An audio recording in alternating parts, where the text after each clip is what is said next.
Y es el caso de hoy que vamos a asistir a la segunda de las conferencias de la Cátedra del Prado de este año, que hace la número 10 en la historia de la Cátedra del Prado. La semana pasada escuchábamos al profesor Calatrava en la lección inaugural una introducción que tenía por tema, como todos recordamos, la representación de la ciudad y in extenso, donde estas representaciones se nos presentaban como documento de cultura por derecho propio. Y hoy entramos ya a temas, digamos, más acotados. El título, como saben, es Arquitecturas del Espíritu, es decir, preguntarnos por los espacios en los que se medita, en los que se reflexiona filosóficamente, digo medita y lo digo en el sentido religioso, espacios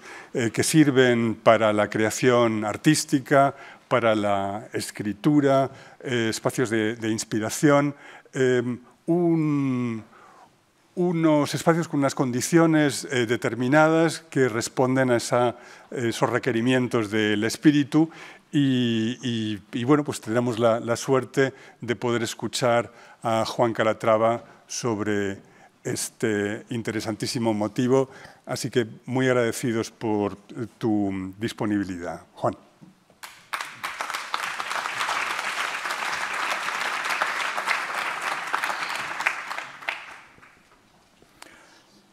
Bueno, pues buenas tardes. Segunda puntata, como dicen los italianos. Vamos a abordar el segundo tema de esta cátedra con el tema genérico de la arquitectura en la pintura y, como muy bien ha comentado el profesor Javier Arnaldo, pues si el otro día teníamos una introducción de un carácter un poquito más global, pues ahora vamos a ir ya acotando. Como recordarán quizás que el otro día comentaba cómo la principal dificultad que se encuentra alguien como yo que tiene que afrontar este tema, pues es por dónde cogerlo. Son tantas las posibilidades, tantas las derivaciones, que al final, pues, como les comentaba, el gran problema era no solo la selección de ejemplos, sino también el acotamiento de temáticas, de aspectos a tratar, que son muy numerosos. En fin, al final pues resultó esta selección que aborda hoy el tema que aparece en el título y que acaba de comentar Javier Arnaldo. El próximo jueves hablaré también sobre otro tema muy concreto que a mí me ha interesado desde siempre, que es el de la poética de las ruinas, la representación de la ruina o de la arquitectura en su momento de decadencia o incluso de destrucción. Y el último jueves, el de dentro de 2 semanas, pues la temática será igualmente concreta y yo me atrevo a pensar que igualmente interesante. Hablaré de umbrales, ventanas, puertas, es decir, esos momentos en que se establece una comunicación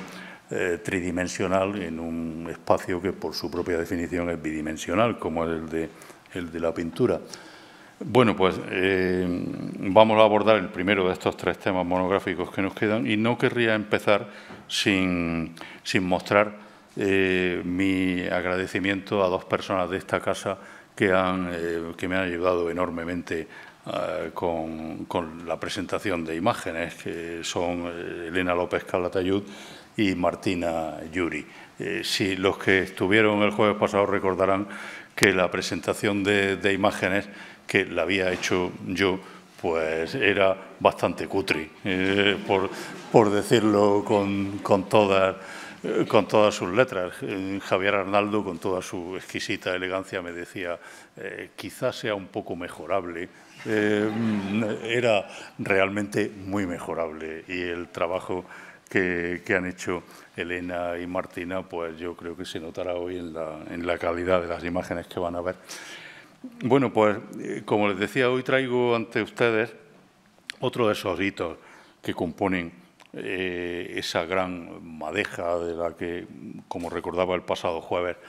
hablaba ya el gran historiador del arte, Pierre-Franck Castel, esa idea de un gran amasijo de hilos, cada uno de los cuales tiene su individualidad, pero luego al final terminan componiendo un conjunto inestable, un conjunto que puede organizarse o enredarse de muy distintas maneras. Vamos a sacar de esa madeja hoy un hilo y vamos a hablar vamos a presentar de manera necesariamente esquemática, pues una temática en la que yo diría que la materialidad de la arquitectura, su solidez, la esencia misma de la arquitectura, la firmitas que decía Vitruvio, la condición mínima de toda arquitectura, se pone al servicio de las exigencias de la creatividad del espíritu. En materia arquitectónica y creación espiritual maridan en una tensión que con frecuencia es muy positiva y da como resultado obras de arte de primer orden, como verán. En otros momentos se ven saltar chispas entre esta materialidad gruesa de la arquitectura, por así decirlo, y las exigencias del espíritu. Y de todo esto, la historia del arte, la historia de la pintura, pues ha dado buena cuenta, diseñando e imaginando espacios adecuados, espacios soñados para suscitar y para albergar esa creatividad del espíritu. Es un tema omnipresente en la historia de la pintura, susceptible, como decíamos el otro día a propósito de la imagen de la ciudad, de múltiples ramificaciones en función también de la consideración del trabajo creativo, del trabajo intelectual creativo en cada sociedad histórica concreta. Por eso he elegido, sin pretensión alguna de exhaustividad, las figuras más significativas de este proceso, el santo o el religioso, es decir, la persona que hace de medium entre el mundo, entre la realidad cotidiana de los hombres y las realidades trascendentes, el filósofo y el escritor, y por último el artista en su taller. Para todos ellos, o para casi todos, y ahora después insistiré un poco en este casi, que deja fuera alguna excepción de la que trataré, para todos ellos, o para casi todos, se ha ido construyendo paulatinamente una tradición visual de estos espacios de la creación, de estas especies de espacios que podría decir Georges Perec, espacios ideales para el desarrollo de su actividad. Cientos de pintores han ido formalizando, creando verdaderos tipos consagrados de estas arquitecturas ideales de la creación, o incluso de la ausencia de las mismas, porque veremos también que una manera de entender la arquitectura de la creatividad es hacer que esa propia arquitectura desaparezca, que quede solo el pensador, el santo, el filósofo, en un aislamiento absoluto al margen de cualquier condición material del mundo. Como decía, es una historia marcada primero por la indudable tensión que existe entre el recinto arquitectónico y la condición espiritual de la actividad que alberga, para la cual puede constituir ciertamente un refugio, proporcionar las condiciones necesarias de aislamiento de la realidad, pero puede constituir también una barrera. Entre la idea de refugio y la idea de barrera se mueven alternativamente los ejemplos, las imágenes, las propuestas que les voy a mostrar a continuación. Son pinturas que nos hablan de una continua dialéctica, no solo entre el dentro y el fuera, que sería quizá el aspecto más visible, sino entre el espíritu y el mundo real, entre la tierra y el cielo, entre la materia y el espíritu. Es una tensión también, es una historia marcada también por la tensión entre el aislamiento individual, el creador a solas, con su mente, con su alma, y el ámbito colectivo, compartido, social. Vamos a ver también que son dos términos entre los que puede oscilar esta historia. Y les propongo, en consecuencia, en los próximos minutos, pues un recorrido muy personal, necesariamente, que he estructurado en cuatro apartados.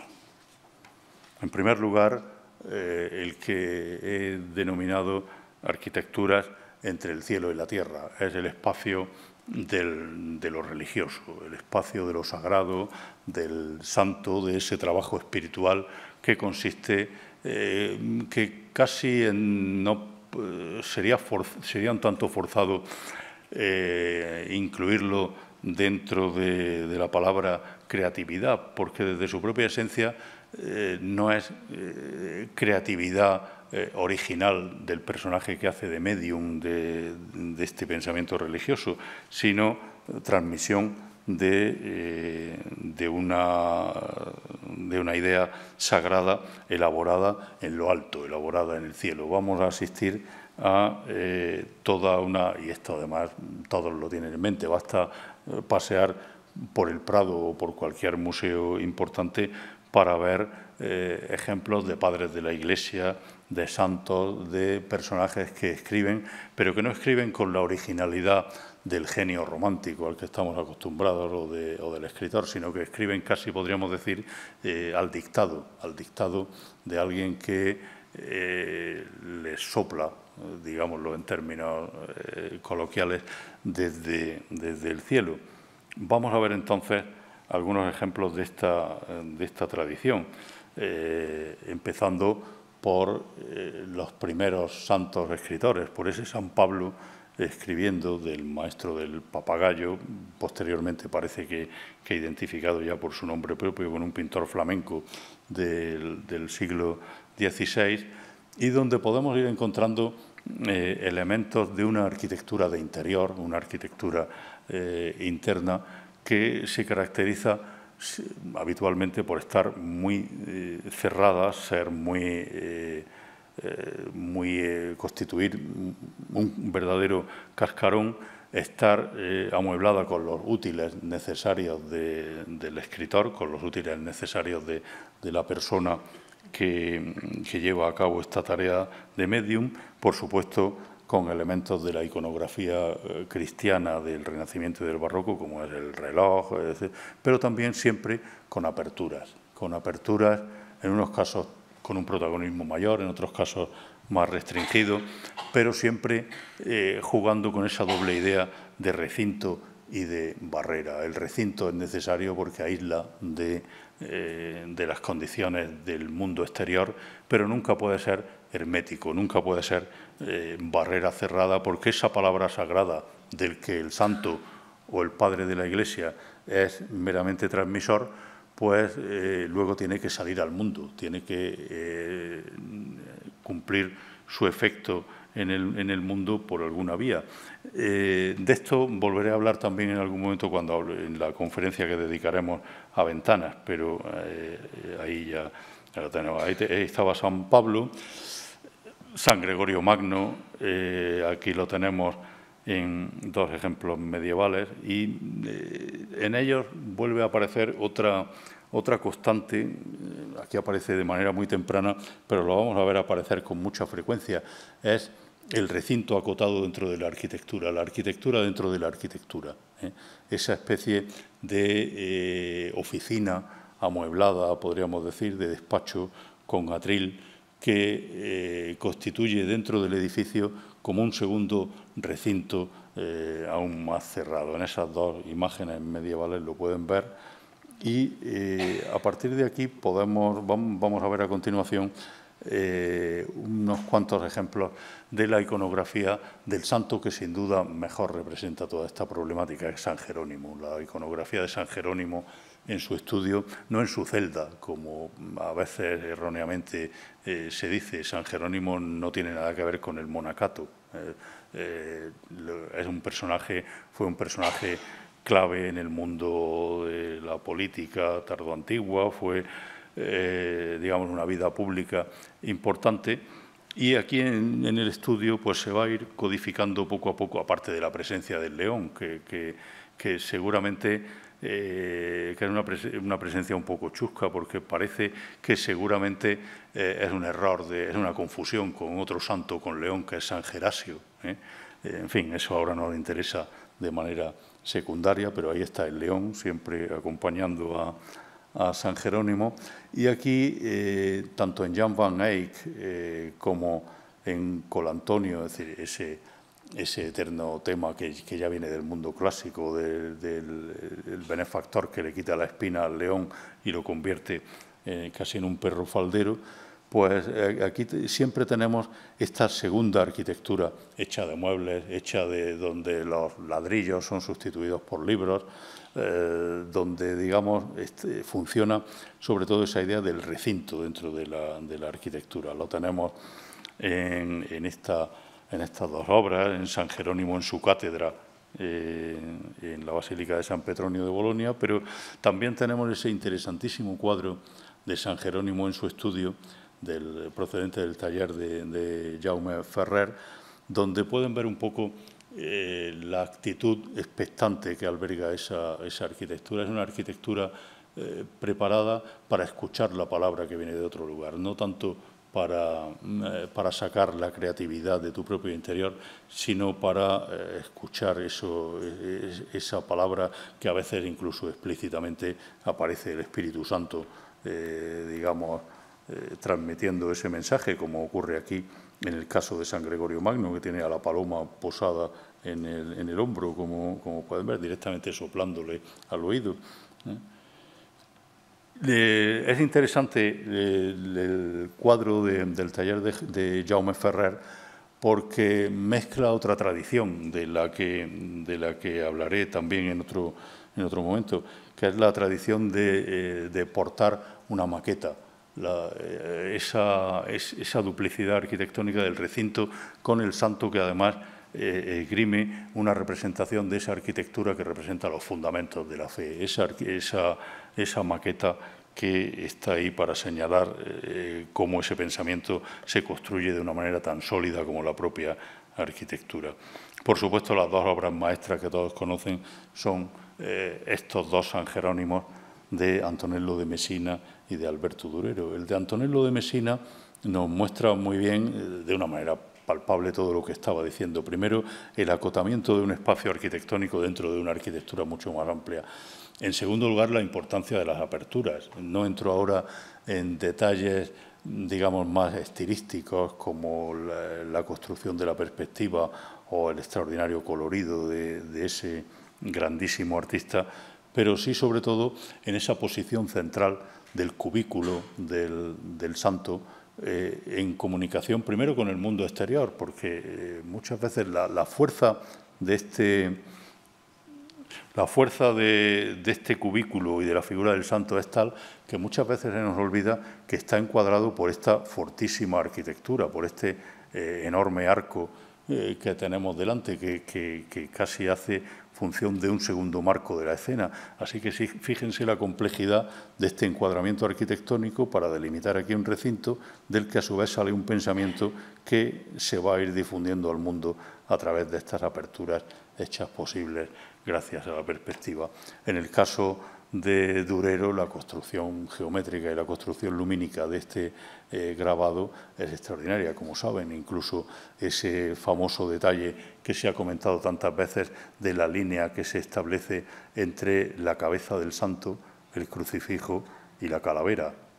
construyendo así, digamos, un sistema de referencias que ancla el pensamiento en esa realidad trascendente. En este caso, la ventana está a un lado, pero no es menos importante que en el anterior. La iconografía de San Jerónimo es tan amplia que en cualquier museo importante se encuentran cuadros de mayor o menor valor artístico, como el Prado tiene una buena representación, y aquí tenemos dos de ellos, los cuales pues tampoco me voy a detener porque ya más o menos lo esencial está dicho. Pero hay más San Jerónimo. San Jerónimo es la vida activa, la vida de orador, de escritor, de padre de la Iglesia, de poderoso secretario de los papas, Aquí lo tenemos en su calidad de hombre de Estado, hombre de poder dentro de la Iglesia, con Zurbarán en el Museo de Bellas Artes de Sevilla o Valdés Leal aquí en el Museo del Prado, con arquitecturas que comienzan, fíjense, a ser cada vez un poco más evanescentes. Aquí ha desaparecido prácticamente por completo. Aquí hay una poderosa arquitectura clasicista, pero que aparece desvaída por esta intromisión celeste de ángeles que están aquí portando el capelo. Pero San Jerónimo es también la vida contemplativa, el eremita penitente que en un momento dado de su trayectoria se marcha a hacer penitencia, y aquí lo tenemos también en el Prado con Patinir, donde la arquitectura ha sido sustituida por esta choza, este chamizo en el que dialogan esas dos arquitecturas primigenias que son la gruta y la cabaña primitiva.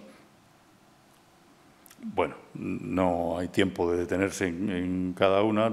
Traigo más imágenes de las que permitirían una descripción detallada, así que en algún momento vamos a ir así un poco más rápido. Estas características se repiten en otros santos. San Agustín, aquí tenemos 3 San Agustines, de Bartolomé Bermejo, de Botticelli y de Caravaggio. Pueden ver la distinta importancia que el marco arquitectónico adquiere en cada manera. En Bartolomé Bermejo es un marco arquitectónico muy elaborado, también espacio recortado dentro de otro espacio mayor, también ventanas de fondo. En el caso de Botticelli es prácticamente un nicho con ese alarde de perspectiva que podemos ver en la bóveda. E incluso la actividad frenética intelectual está marcada por esos restos que quedan en el suelo. Y en el caso de Caravaggio, de este cuadro atribuido a Caravaggio, la arquitectura prácticamente ha desaparecido. Lo mismo que ha desaparecido ya completamente en estos 2 cuadros del Museo del Prado, Giovanni Agostino da Lodi, San Antonio Abad meditando, y Georges de Latour, el célebre luminista barroco francés, San Jerónimo leyendo una carta. Ambos están leyendo, San Jerónimo con las gafas, con la lente, ambos están leyendo y ambos están tan absolutamente concentrados en esa realidad trascendente que la materialidad de la arquitectura ha terminado por desaparecer. Lo mismo que ha desaparecido en estos 2 ejemplos de Alonso Cano, donde la irrupción celeste determina ya casi el total desdibujamiento de la arquitectura material y la conexión directa de esta actividad creativa con el mundo celestial. Segundo bloque que quería comentarles, lo he titulado Entre el secreto del príncipe y el gabinete curioso. Aquí vamos a hablar, van a salir una serie de ejemplos que tienen que ver con un problema que no es solo de historia del arte, sino también, y muy prioritariamente y muy primordialmente, de teoría política. Es el tema del retiro del príncipe, del lugar a donde el príncipe, el gobernante, sobre todo a partir del Renacimiento, retomando la idea latina de ese retiro muy creativo desde el punto de vista espiritual, ese lugar al que el príncipe se retira para mejor gobernar. Ese lugar tiene básicamente un nombre o un ejemplo absolutamente conocido, que es el Studiolo. El Studiolo es ese espacio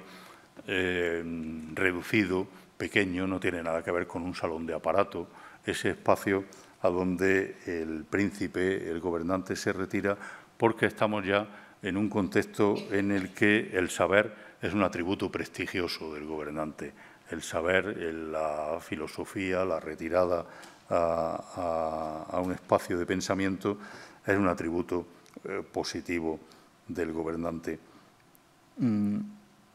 El Studiolo normalmente se analiza o se estudia desde el punto de vista de la historia de la arquitectura del Renacimiento. Es mucho más normal encontrarlo en la historia de la arquitectura que en la historia de la pintura y, sin embargo, es un espacio en el que la colaboración entre pintura y arquitectura resulta esencial. El recinto prestigioso al que el Príncipe se retira no se configura como tal retiro sin el apoyo de la representación pictórica. Si elimináramos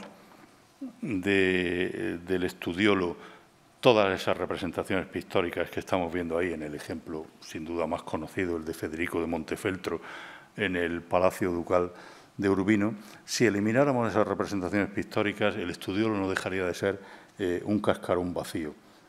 El programa iconográfico es colaborador necesario, como se podría decir en términos penales, de la arquitectura. Y en este sentido, el estudiolo es una piedra de toque a la hora de comprobar hasta qué punto es falseador, como ya insistió André Chastel, al que todavía debemos recordar por muchas llamadas de atención enormemente pertinentes. Es falseador, como ya insistió André Chastel, trazar separadamente las historias de la arquitectura y de la pintura en el Renacimiento. Toda su contribución historiográfica estuvo encaminada a pensar conjuntamente estos fenómenos que fueron realizados conjuntamente. Y en este sentido no se puede hablar del espacio del estudiolo de Urbino sin hablar de dos elementos que le dan todo su ser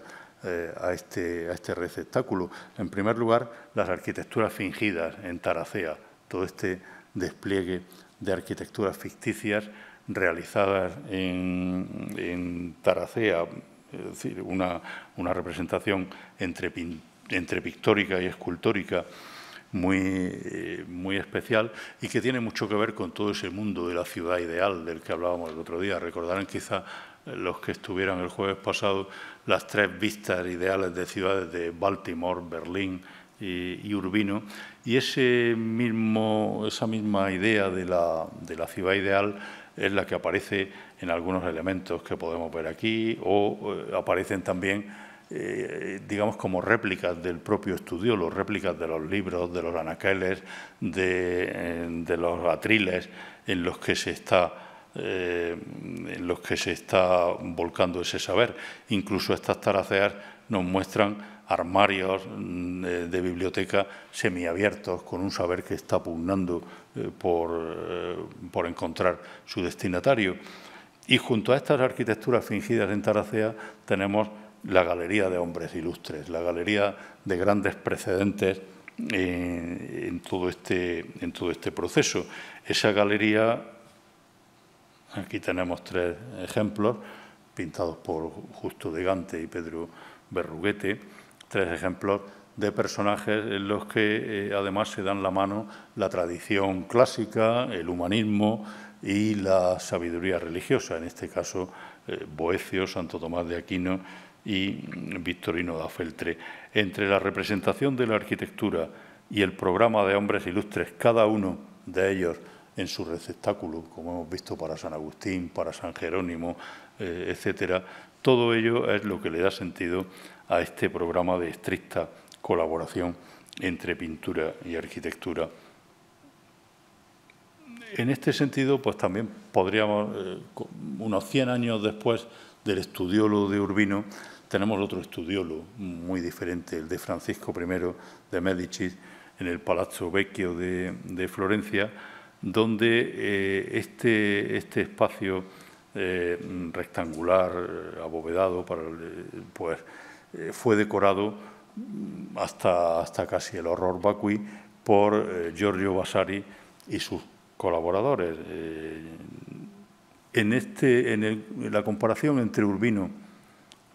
y el Palazzo Vecchio de Florencia, tenemos registrado el paso de la cultura cívica del 400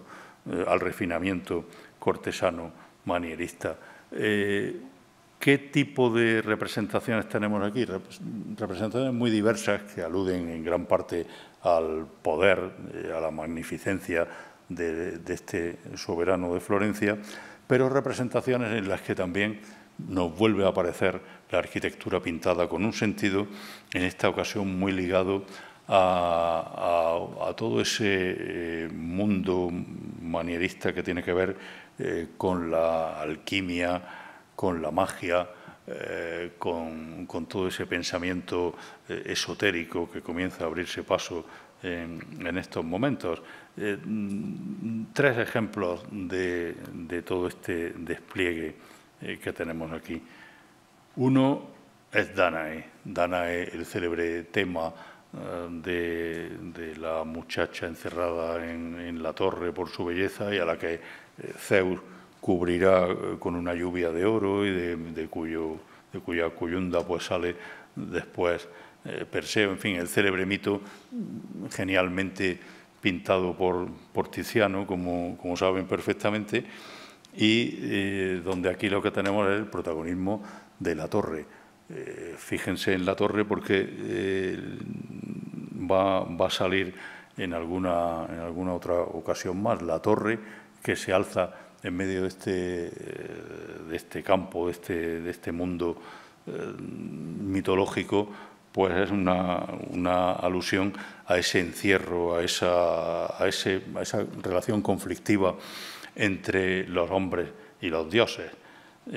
Incluso la propia forma oval de la pintura. Esta mañana estábamos con la duda de si dejarle el marco o recortarla. Aparte de que era difícil de recortar, yo creo que el marco dice mucho sobre esa relación entre la arquitectura pintada y el mundo del estudiolo. Al lado, la invención de la pólvora, es decir, ese mundo a medio camino entre la industria y la magia que tiene lugar en esta arquitectura clasicista en la que en medio de todo este proceso de fabricación al final estallan esas explosiones que terminan casi por poner en cuestión toda la estabilidad de todo ello, algo de lo que hablaré más detalladamente el próximo jueves en el capítulo dedicado al mundo de la ruina. Y luego, fíjense, a mí me resulta especialmente interesante una de las representaciones menos conocidas de este estudiolo y un pintor muy poco conocido también, Maso da Sanfriano, que pinta estas minas de diamantes. Estas minas de diamantes cristalizadas son también arquitecturas, constituyen un ejemplo de ese mundo de transiciones, de ese mundo en que lo mineral, la parte de la naturaleza y la parte del hombre, naturaleza y artificio, como reza el título de un célebre libro de Marcello Faiolo, pues se confunden. Esas minas de diamantes que tenemos aquí, que parecen más bien unas canteras que unas minas de diamantes, nos recuerdan un poco esa obsesión por las situaciones de transición, por las metamorfosis, por esos momentos en que lo arquitectónico y lo geológico se confunden. A mí, viendo estas imágenes, me venía a la memoria, no tiene nada que ver, es una pura aproximación, yo diría que arbitraria, pero me venían a la memoria los grandes dibujos de Hugh Ferris de la metrópolis del futuro, con esos rascacielos de Nueva York metidos en mitad de la bruma gris y que se confunden también con montañas. Bueno, todo este mundo nos llevaría a una temática que aquí ni siquiera vamos a intentar desarrollar, pero que tiene que ver con cómo vamos pasando a partir del estudiolo de Francisco I a todo un mundo que tiene que ver con el gabinete de curiosidades, con la Wunderkammer, en el fondo, la cámara de maravillas, el gabinete de curiosia, el de Athanasius Kircher en el Collegium Romanum, en fin. Todo esto es un mundo del que simplemente aquí hago mención porque nos llevaría el resto de la conferencia, pero creo que a partir de aquí puede quedar acotado, digamos, esa transición entre el que proclamaba aquí en el título de este apartado, entre el secreto del príncipe y el gabinete curioso. Esa otra manera de entender esos espacios de la creación y que aparecen también muy muy bien representados en este cuadro de Adrián van Stalbemt del Museo del Prado, de esta casa, las ciencias y las artes, donde aparecen todas las ciencias y las artes, cada una con su atributo. Hay astrónomos contemplando una esfera, hay cuadros, hay esculturas, y hay también una alusión política en el sentido de que el cuadro que están contemplando estos personajes de aquí, a ver si estos personajes de aquí, era un cuadro que lo que está mostrando son las destrucciones iconoclastas de los calvinistas en los Países Bajos. Es decir, es una reivindicación del poder de la pintura a través de esa representación triple, porque tenemos aquí un cuadro en el que hay un cuadro y en el que a su vez hay una ventana, en ese juego de planos tan habituales en la pintura flamenca y holandesa. El tercer apartado del que les quería hablar en este recorrido un poco a uña de caballo, los espacios para el pensamiento, los espacios que tienen que ver con el pensamiento, con la escritura, ya desde un punto de vista laico, olvidándonos del primer apartado religioso que les comentaba. Esto, por su vez, ni lo he rotulado porque sería un insulto decirle ahora lo que es. Estamos hablando, por supuesto, de esa metáfora de la conciliación entre cultura clásica y cultura cristiana que pinta Rafael en las estancias del Vaticano, tanto en la Escuela de Atenas como en el Parnaso, pero son muchas las representaciones que nos recuerdan también a este mundo de los espacios para el pensamiento. Y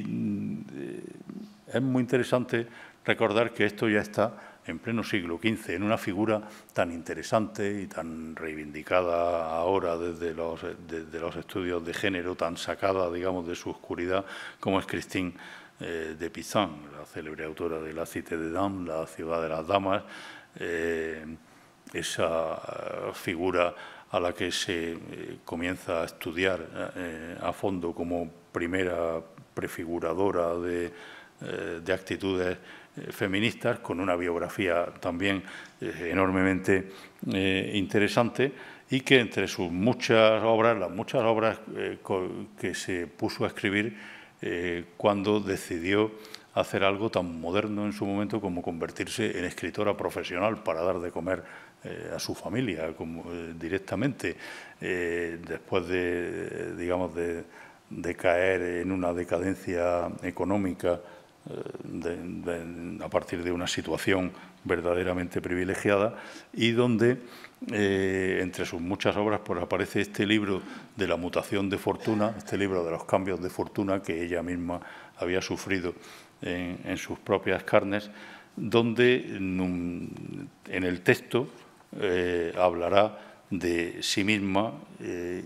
en unos términos que luego serán recogidos por miniaturistas del siglo XV, como en este caso aquí la tenemos escribiendo en su estudio. Y fíjense una vez más la obsesión por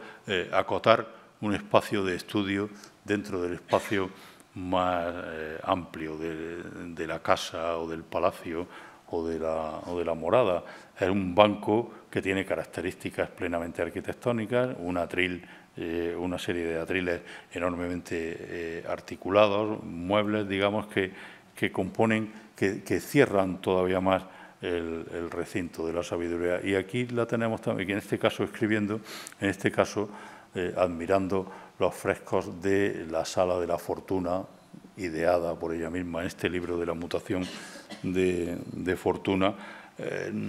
recogiendo ejemplos de este tema, pues en el fondo tan medieval, de la rueda de la fortuna, del giro de los acontecimientos humanos. La tradición de la representación de los escritores nos daría igualmente para otro desarrollo muy diferente y muy específico. Yo, en realidad, lo que estoy haciendo aquí, como ven, es simplemente plantear grandes temas y tratar de establecer relaciones entre ellos. Aquí tenemos dos casos diferentes. Petrarca, en su estudio, vuelve a presentar estas características que veíamos para las figuras religiosas, ese acotamiento, es decir, Velázquez podría aquí ser perfectamente San Jerónimo, perdón, Petrarca, he dicho Velázquez, podría ser perfectamente San Jerónimo si tuviera la vestimenta correcta, si tuviera el león, pero tendríamos el mismo recinto, la misma apertura, aunque en este caso encuadrada, como ven perfectamente, por esta arquitectura clásica que se establece en una perspectiva todavía un tanto ingenua y con epigrafía, con una descripción aquí en términos epigráficos. Al lado de ello, un tema del que voy a comentar ahora alguna cosa, que es esa desaparición de la arquitectura de la que hablaba anteriormente y que en muchos casos hace que los pensadores, los escritores, se desenvuelvan en un mundo ideal, en un mundo que no corresponde a la realidad, que es un mundo que sale de su propia cabeza y del que se ha borrado por completo el entorno arquitectónico en el que realmente están escribiendo o pensando. El caso más claro es Dante. Recientemente, como saben, se celebraron los hitos del centenario de Dante y, bueno, aparecieron muchas publicaciones sobre la iconografía dantesca. Y aquí he traído este ejemplo de Bronzino, el gran pintor manierista, porque fíjense lo que es el despacho de Dante. El despacho de Dante ya es el mundo. Dante seguramente,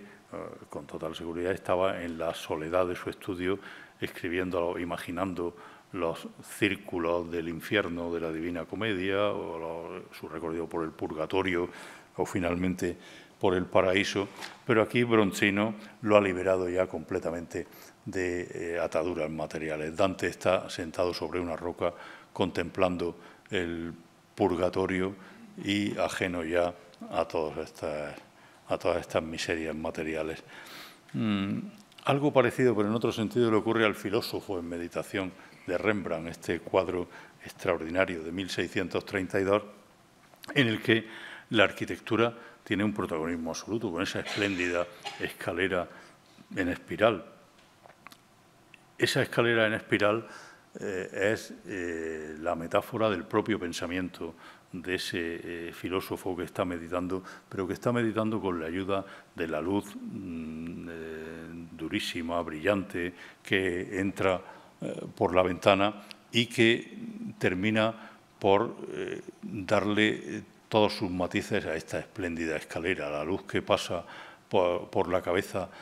del filósofo y que termina iluminando esta escalera ascensional hasta el cielo, es esa luz del pensamiento, esa luz también religiosa, como sabemos en el caso de Rembrandt, que hace que un interior arquitectónico adquiera prácticamente vida y podamos verlo casi funcionando de manera casi paralela a las meditaciones del propio filósofo que está aquí junto a la luz de la ventana.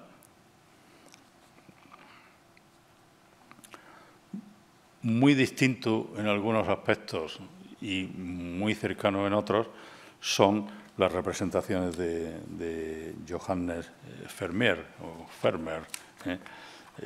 Aquí entre el público hay algún amigo holandés que hace que me avergüence de cómo pronunciar Vermeer, así que vamos a pronunciarlo como toda la vida, vamos a decir Vermeer de Delft y ya está, seguro luego me afeará mi pronunciación.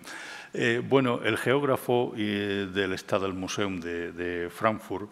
y el astrónomo del Louvre son otros dos ejemplos de esta actitud expectante. En el caso de Vermeer, todos conocemos, por supuesto, la construcción geométrica de sus cuadros, pero sobre todo la construcción a partir de la luz. Yo creo que nadie ha analizado los cuadros de Vermeer mejor que Daniel Arras, un grandísimo historiador del arte francés, prematuramente desaparecido, que yo creo que ha escrito las mejores páginas sobre la composición de estos cuadros de Vermeer, donde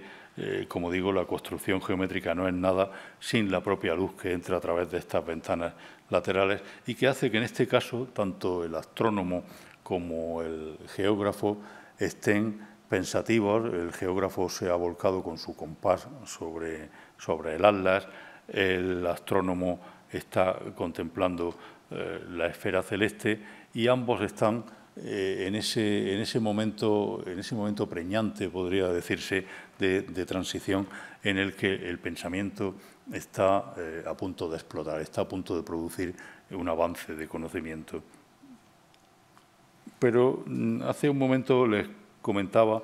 lo de que los recintos funcionan casi siempre, insistía, luego les diré el casi, porque también hay un pensamiento que niega las arquitecturas, un pensamiento que niega el recinto. En este retrato de un humanista atribuido a Jan van Scorel, el pensamiento es exterior, el pensamiento tiene que ver con la meditación sobre las ruinas antiguas, en este caso, que están ahí señalándose, con el paisaje, con el mundo exterior, aquello de Roma, quanta fuit ipsa ruina docet, cuán grande fue Roma, las ruinas nos lo muestran, y de lo que hablaré con mucho más detalle, decía el próximo jueves. Pues aquí tenemos un conocimiento que se hace en pleno exterior, y el caso más característico es Jean-Jacques Rousseau. Jean-Jacques Rousseau lo traigo aquí a colación como ejemplo de la no arquitectura, es decir, de cómo en una reflexión sobre las arquitecturas del pensamiento podemos encontrarnos también un modo de pensamiento que precisamente niega la virtualidad de la arquitectura. Jean-Jacques Rousseau escribió todas sus obras por muchas casas por las que fue pasando, normalmente huésped de algún señor o señora con el que a continuación se peleaba inmediatamente. En una biografía muy azarosa, como seguramente saben. Y Jean-Jacques Rousseau, cuando escribió sus Confesiones, renegaba completamente de cualquier espacio que pudiera encerrar su pensamiento. Esta es la verdadera arquitectura de Jean-Jacques Rousseau, la verdadera arquitectura de un pensamiento romántico. Aquí detrás, en el fondo, está el edificio, pero Rousseau lo que está es herborizando, está atendiendo a ese mundo de la naturaleza. Y para Rousseau, o para los intelectuales en su senda, el verdadero espacio del filósofo es el paseo, frente a la quietud del gabinete, frente a ese recinto incluido dentro de la arquitectura como un cascarón dentro de otro cascarón. Está este otro tipo de pensamiento antiarquitectónico que niega la arquitectura y que la presume también desde el mismo momento en que la rechaza. Rousseau es muy claro, dice literalmente: yo nunca he tenido un despacho. Mentira, sí que lo había tenido, pero dice: yo nunca he tenido un despacho, nunca he tenido una mesa, mi pensamiento siempre, dice literalmente, yo no puedo pensar sino con los pies. Es decir, andando, claro, naturalmente. Y todo esto, pues, dará lugar, como les decía, a esa otra variante que es la antiarquitectura. Luego entramos en otro mundo, entramos en otro de los bloques que les quiero señalar y que también podrían haber suscitado una conferencia específica, sería el que tiene ya que ver con el mundo romántico, con el mundo de la bohemia, es decir, cómo son las arquitecturas de esos nuevos héroes personificados por el Werther de Goethe o por personajes similares. Los tenemos aquí, por ejemplo, en ese cuarto miserable de Chatterton que pinta Henry Wallis. En este cuadro de 1856, Chatterton es,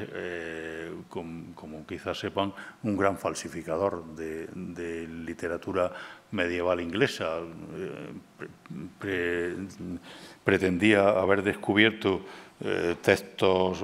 absolutamente impresionantes del medioevo que en realidad había escrito él con su dominio del inglés medieval, y finalmente pues termina en esta tragedia de suicidio donde La ventana abierta vuelve a recoger el tema eterno del alma, el tema tan antiguo como el propio arte del alma que sale volando por esta ventana y abandona este espacio de miseria. Un espacio de miseria que aparece también, pero con un toque casi humorístico, en Karl Spitzberg, un pintor alemán quizá no muy conocido, pero que a mí me resulta verdaderamente interesante. Les animo a profundizar un poco en la obra de este personaje, que es un gran retratista de las nuevas actitudes burguesas que empiezan a aparecer en los años 30, 40 del siglo XIX. Aquí aparece este poeta pobre en esta situación de miseria que luego quedará literariamente plasmada, como saben perfectamente, por Murger en la Bohemia, en las escenas del mundo bohemio. ¿Qué tenemos? Lo iba a presentar en otro momento. Ahora volveremos a la Bohemia. Y para cerrar ya este aspecto, este tema de los espacios para el pensamiento y la escritura, pues otras cuantas imágenes. Por ejemplo, Charles Dickens, que se ha quedado dormido, se ha quedado dormitando en su sillón. Difícilmente, no parece una silla muy apropiada para quedarse dormitando, pero fíjense cómo Robert William Bass, en este retrato ideal de Dickens, hace que la arquitectura vaya desdibujándose, vaya haciéndose fantasmal, y la realidad del espacio de trabajo, del despacho de Dickens, vaya siendo sustituida por personajes de sus distintos relatos flotando en esta atmósfera cada vez más irreal y cada vez más desvaída conforme nos alejamos hacia los límites del cuadro. O, por ejemplo, esta obra extraordinaria que pueden ver aquí en el Museo del Prado, de Mariano Fortuny y Marsal, donde se reúnen arquitectura, pintura y música, se reúnen en una escena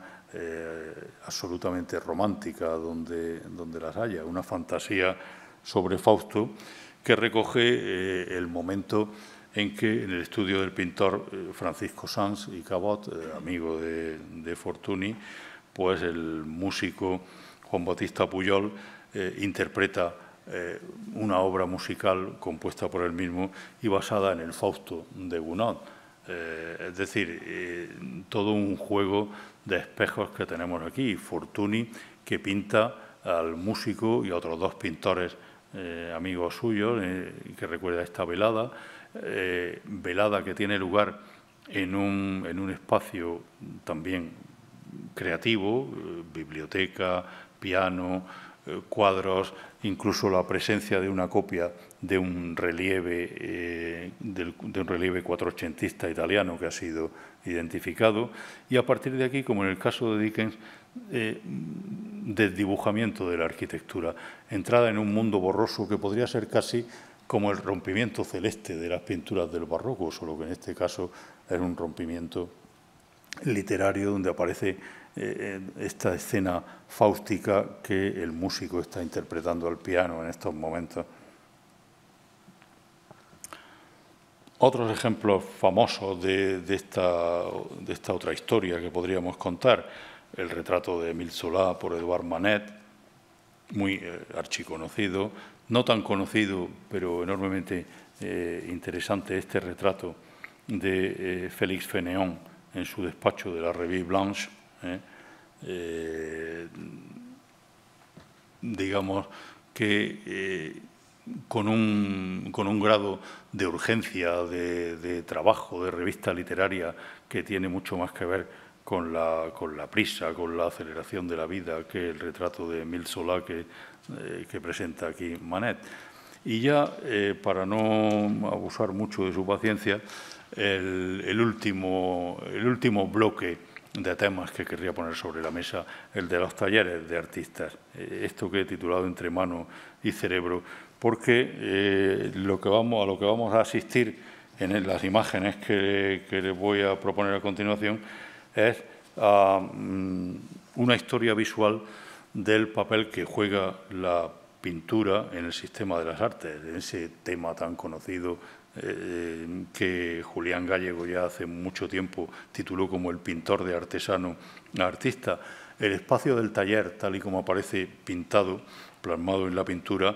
representa iconográficamente este debate sin fin entre mano y cerebro en el arte, y son muchos los ejemplos que van desde la propia pintura religiosa, donde la figura de San Lucas,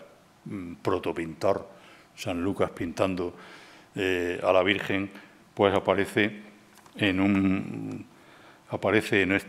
una iconografía que tiene su origen en Oriente, en medio del contexto de la iconoclastia, nada menos que con la Virgen María como modelo pictórico, con una iconografía a veces bastante similar a la de San Jerónimo, como pueden ver. Aquí tienen el magnífico cuadro de Van der Weyden, San Lucas pintando a la Virgen. El tema del paisaje de fondo ha sido archiestudiado. O estos dos ejemplos de Jean Gossaert, llamado Mabuse, o de Martin van Heemskerk, que son ejemplos que tienen ya que ver, digamos, con un desarrollo arquitectónico espectacular, absolutamente desbordante, que nada tiene que ver con la austeridad de las primeras imágenes. Desde el scriptorium del pintor Rufilius, este frater Rufilius, que se autorretrata a sí mismo en un códice de la biblioteca de Sigmaringen en el siglo XIII, trazando esa especie de, evocando esa especie de scriptorium en el hueco que le deja la inicial del texto, hasta esta otra sucesión de espejos, que es Luca Giordano representando a Rubens, que a su vez está pintando la Alegoría de la Paz, este cuadro de hacia 1660 del propio Museo del Prado, con esta arquitectura clasicista llena de personajes alegóricos, donde la realidad del taller del pintor se ha desdibujado completamente para convertirse en una alegoría mitológica clarísima, hasta tres holandeses que les voy a proponer a continuación, tres holandeses que desarrollan de distinto modo esta idea del taller del pintor. En primer lugar, Peter Claes, con esta perdón,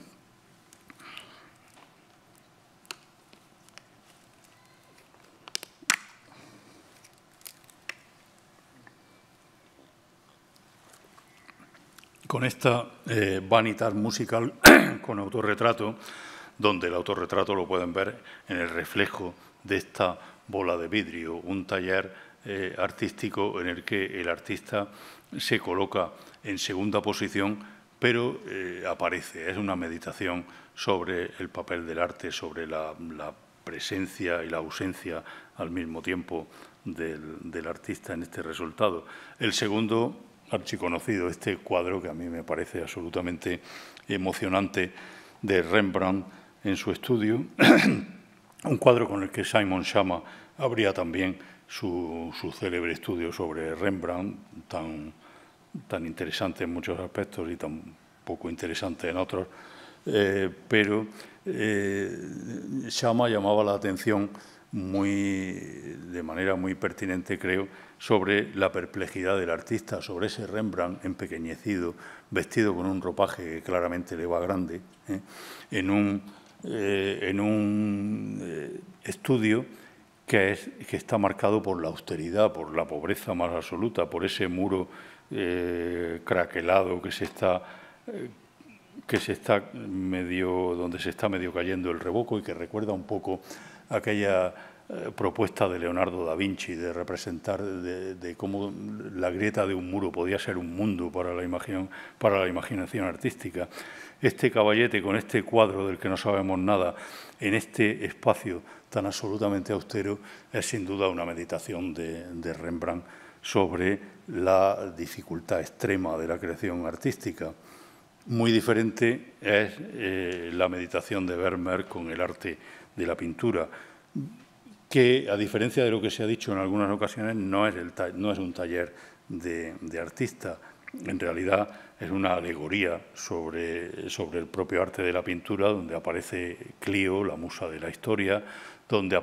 tiene una enorme importancia este mapa de Vischer, al que, por ejemplo, Daniel Arás ha dado toda su importancia a este desgarrón que tenemos aquí como una metáfora para la división de los Países Bajos, con todo este mundo donde Vermeer coloca siempre elementos en primer plano que permiten alejar la escena principal que está teniendo lugar en este segundo plano. En fin, un cuadro del que igualmente se podría hacer una conferencia completa, pero que compone junto, yo creo, con Peter Claes, con la perplejidad de Rembrandt o con este aspecto triunfal, pero también enormemente alegórico, esta pintura tan personal que Vermeer no se desprendió de ella hasta su propia muerte, pues podemos componer tres elementos de la creación. Luego ya muy rápidamente, solamente voy a mostrarles, por ejemplo, a Hubert Robert, este artista del siglo XVIII que se representa aquí en su taller, pero aquí en ese otro taller particular, que es la celda en la que los revolucionarios franceses lo encerraron durante 8 meses en la época de Robespierre, en la época del terror, y donde, a pesar de todo, sigue trabajando, convierte ese espacio en un taller provisional, como muestran todas las carpetas de dibujos que se ven aquí. La bohemia vuelve a aparecer en este grabado magnífico de Daumier titulado La madera de esta cara y las artes no van, ese espacio donde aparece ya el mito del artista enfrentado a la sociedad y que aparece aquí en grabado, aparece aquí de manera prácticamente literal, en este grabado satírico sobre la composición de los bloques de los inmuebles de Rapport del París de Haussmann. Luego, por supuesto, tendríamos que hablar de este estudio. Al principio recordarán que hablé de la alternativa entre el estudio, la creación individual, el personaje encerrado en su propio cascarón, o el estudio convertido en un lugar de encuentro colectivo, en un lugar de creación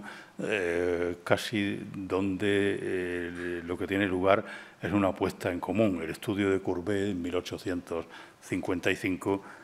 independientemente de toda la alegoría que Courbet quería colocar aquí entre la presencia del pueblo bajo y la presencia de los intelectuales, incluyendo a Baudelaire, que parece aquí abstraído en su libro, mucho más que preocupado por lo que está pintando Courbet, pues independientemente de todo ello, es una muestra de ese espacio colectivizado, convertido ya en espacio de reunión, del que el Prado tiene un ejemplo magnífico, este cuadro de Antonio María Esquivel, con los poetas contemporáneos asistiendo a una lectura de Zorrilla, en un estudio del pintor que ya es claramente un interior burgués, no tiene nada de bohemio ni nada de radical. Y, bueno, este cuadro ha sido famoso también por el hecho por la identificación de todos los personajes que están aquí, que por el momento se la ahorro, pueden verlo aquí en el Prado, donde está perfectamente explicado. Lo mismo Henri de Fontaine-Latour, este estudio de Batignolles, que es prácticamente una llamada a la relación entre arquitectura y literatura, porque aquí está Fontaine-Latour, pero este personaje que está aquí es Émile Zola, retratado por Manet. Y también me gustaba traerles a colación, y ya de verdad que estamos terminando, traerles a colación una familia que a mí me resulta especialmente interesante, el estudio vacío, el estudio del que la presencia física del pintor ha desaparecido, pero permanecen los atributos y permanece la mirada sobre el mundo. En este estudio de Jacob Alt, mirando al Alser, este precioso estudio, el caballete y la ventana son los dos elementos de una presencia que, aunque no esté físicamente, sigue estando. El estudio de Caillebotte, ese personaje del que también hablábamos algo el jueves pasado, igualmente ese estudio lleno de muestras con un elemento tan prosaico como la estufa o como la escoba de limpiar ese suelo, pero también lleno de elementos artísticos, de reproducciones escultóricas, de carpetas, de telas, es decir, ese desorden propio del espacio de la creatividad. También me resultaba interesante recordar este cuadro que a mí me impactó mucho la primera vez que lo vi en Bilbao, porque representaba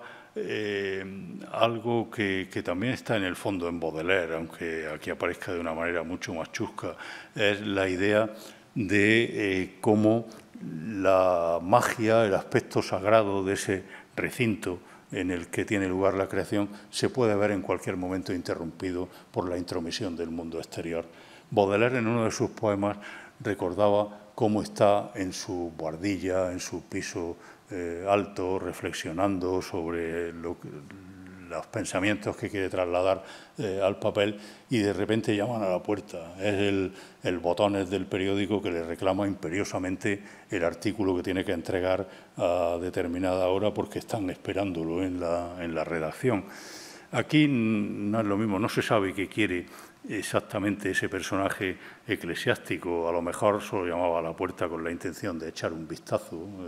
a esa modelo. En cualquier caso, la visita inoportuna de Eduardo Zamacois es un cuadro simpático, pero también interesante en ese sentido de la ruptura de la magia que comentaba.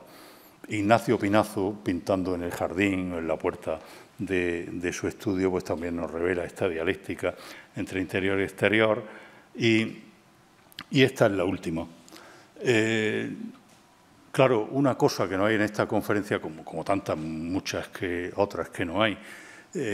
pero algo que no hay es la vanguardia, las vanguardias artísticas. Deliberadamente las lo he dejado aparte, porque si me metía en ese pantano, entonces sí que no nos íbamos de aquí nunca. Pero no me resistía a recordar esta colaboración estrecha entre pintura y arquitectura en este personaje que tenemos aquí, retratado por uno de los grandes fotógrafos del siglo XX, por René Burri. Es Le Corbusier, como todos habrán visto inmediatamente, es Le Corbusier en su estudio del número 24 de la Rue Nangy-Récolly en París, donde tenía su estudio de pintor. Le Corbusier dividía su vida de una manera muy clara entre el estudio de arquitectura, situado en otro lugar, en el 35 de la Rue de Sèvres, y el estudio de pintor, y dedicaba media jornada a cada cosa. Se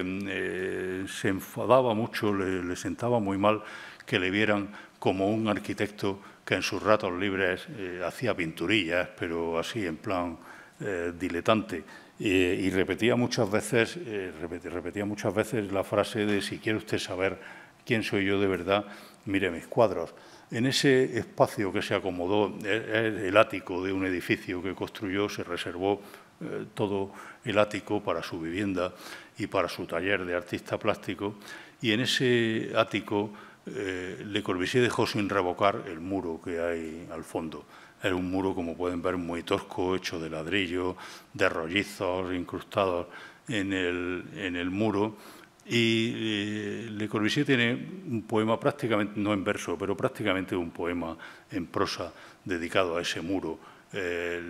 Comenta que llama a ese muro mi amigo de todos los días, el muro que contemplo cuando me levanto, el muro que me da fuerzas para seguir por las vías de la creación plástica. Este estudio de Le Corbusier, con ese muro deliberadamente tan antimoderno, tan poco corbusieriano como podríamos pensar